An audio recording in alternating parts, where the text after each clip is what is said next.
Finally বেরায় পড়েছি, ঠিক আছে, গোয়ালতোড় রথ দেখতে যাওয়ার জন্য। আর চলো তোমরা ভিডিওটা অবশ্যই দেখবে, তাইলে বুঝতে পারবে যে গোয়ালতোড় রথে কীরকমভাবে ভিড় হয়েছে। তো আমরা হচ্ছে টোটোয় বেরায় পড়েছি। তো গাইজ দেখতে পাচ্ছ মানে সব পার্টিরা চলে আসছে, ঠিক আছে, মানে আমরা টোটোয় করে যাবো, তো সব হিসাবপাতি হচ্ছে। আর গাইজ এটা হচ্ছে ছোটো মানে কন্ট্রাক্টর বটে টোটোটার। আর ভাই কারো যদি আমাদের লোকালে মানে টোটো ভাড়া লাগে এই নাম্বারে ফোন করবে, ঠিক আছে। আর তোমাদেরকে হচ্ছে টোটোর মালিককে দেখাচ্ছি, চলো গাইজ, এটা হচ্ছে টোটোর মালিক। আর তোমরা যদি অবশ্যই ভাড়া দরকার হয় তাইলে অবশ্যই ফোন করে নেবে। আমরা এখন যাচ্ছি মানে দেখতে মানে তো পার্টিরা মানে বলছে যে আমরা হচ্ছে যাচ্ছি পুরো একদম নাচে পুরো বাতা ফাড়া ফাইলে দেবো, মানে এত পরিমাণে নাচ করবে বলছে। তো ফাইনালি গাইজ আমাদের 5 কিলোমিটার জার্নির পর আমরা গোয়ালতোড়ে পৌঁছে গেলাম, ঠিক আছে।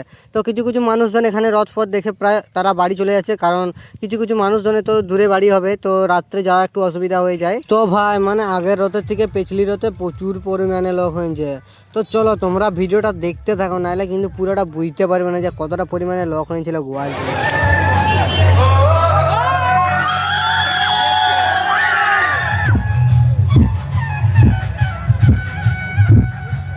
তো উল্টো রথযাত্রা উপলক্ষে আমার ভিডিওটা দিতে একটু লেট হয়ে গেল। আর গাইজ দেখতেই পেলে যে কতটা পরিমাণে লোক হয়েছে। তো চলো তোমাদেরকে দেখাই যে রথটা কত সুন্দর সাজিয়েছিল। তো গাইজ গোয়ালতোড়ের রথটা খুব সুন্দরভাবে সাজিয়েছিল মানে। আর এখানকেই কারা কারা এসেছিলো অবশ্যই কমেন্টে জানাবে, ঠিক আছে, তো জানাতে ভুলবে না। এটা হচ্ছে পশ্চিম মেদিনীপুর জেলার হচ্ছে গোয়ালতোড় থানার অন্তর্গত পড়ছে। তো এখানে অবশ্যই আমাদের লোকালে অনেকজন এসেছিলো। তো আমার ভিডিওটা কারা কারা দেখছো মানে কোনখান থেকে দেখছো অবশ্যই কমেন্টে করবে। আর এই রথটার আগে ছিল ভাই সিং বাজানা, তো সিং বাজানা ভাই সেই লেভেলের মতোভাবে বাজাচ্ছিল দাদা ভাইরা। তো অবশ্যই দেখো এখানটা কতটা পরিমাণে লোক রয়েছে। আর ভাই মানুষজনের ভিড়ভাড়টা দেখতে পাচ্ছ ভিডিও করার জন্য ভাই কোনখানে উঠেছে, মানে বুঝতে পারছো যে এখানে লোকটা কতটা পরিমাণে হয়, ঠিক আছে। প্রতি বছরে এরকম লোকটা হয়।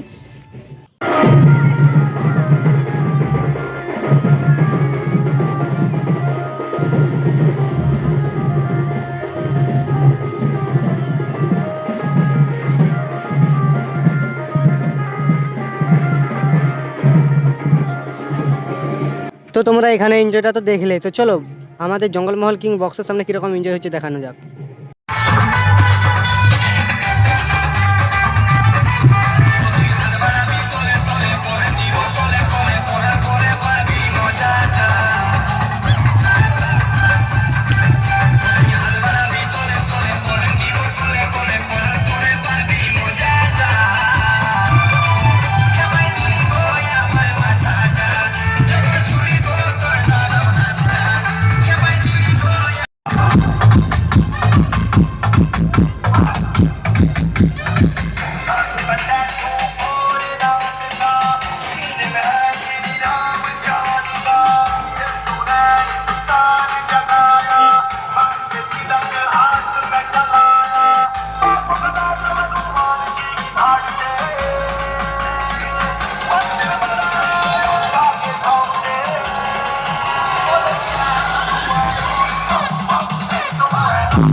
ভাই এখানে কিছু কিছু মানুষজনের এমন এমন মানসিকতা আছে যে বলবে যে এখানে ভাই নাচ করছে কীরকমভাবে দেখো। তো ভাই একটা কথা বলি যে নেশাবানি না করে ভাই এমনিতে এনজয় করো, ঘুরো চারদিকে, যে মাইন্ডটা একদম ফ্রেশ করো, মনটাকে একদম শান্তি দাও ভাই চারিদিকে যে এবং ভিডিও বানাতে থাকো এরকমভাবে।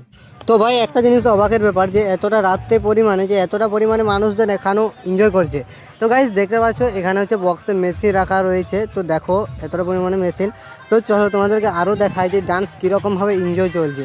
তো গাইজ দেখো কত সুন্দর এনজয় হচ্ছে সবাই মিলে।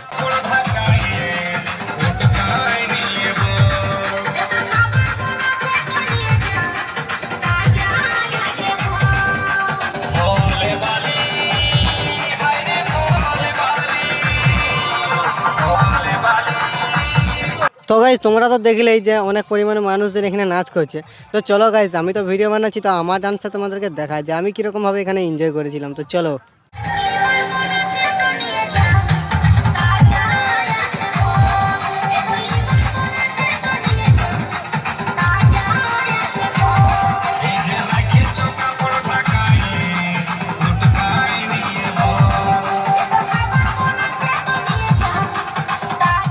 তো তো গাইজ দেখতে পাচ্ছ এখানে সব আমাদের বন্ধুগুলো সবাই মানে সেরকমভাবে লেভেলেরভাবে এনজয় করছে। তো এখানে দেখতে পাচ্ছ যে আমি ডান্স করতে করতে আরেকটা বন্ধুর সাথে দেখা হলো। তো গাইজ এটা হচ্ছে আমার বন্ধু, মানে প্রায় আমার বিগ ফ্যান, মানে সেই লেভেলেরভাবে। তো গাইজ এখন দেখতে পাচ্ছ যে আমাদের পার্টিটা সবাই এখন হেঁটে হেঁটে যাচ্ছে, এখন বক্সটা হালকা পরিমাণে বন্ধ আছে। তো বুঝতে পারছো গাইজ সেই পরিমাণে আজকে এনজয় হচ্ছে। তো গাইজ ভাই আমাদের সব পার্টিটা মানে ডান্স ফান্স করে সব একদম মানে পুরা আরাম হয়ে গেছে, ঠিক আছে আমাদের পার্টি দেখে। তো গাইজ এগুলো হচ্ছে আমাদের পার্টি, ঠিক আছে এরা। তো ভাই একদম ডান্স করে সব একদম মানে আলাদা হয়ে গেছে, ঠিক আছে। তো এখনও কিন্তু ডান্স চলছে, ঠিক আছে। তো আমরা এখন কিছু অবধি আছি। তো ভাই আজকের ভিডিওটা এতটাই পর্যন্ত ছিল, ঠিক আছে। তো আজকের ব্লগিংটা কেমন লাগলো, তো এরকম ব্লগিং দেখতে গেলে অবশ্যই আমাকে ফলো করে রাখবে এবং সাবস্ক্রাইব করে দেবে, লাইক করবে, ঠিক আছে। তো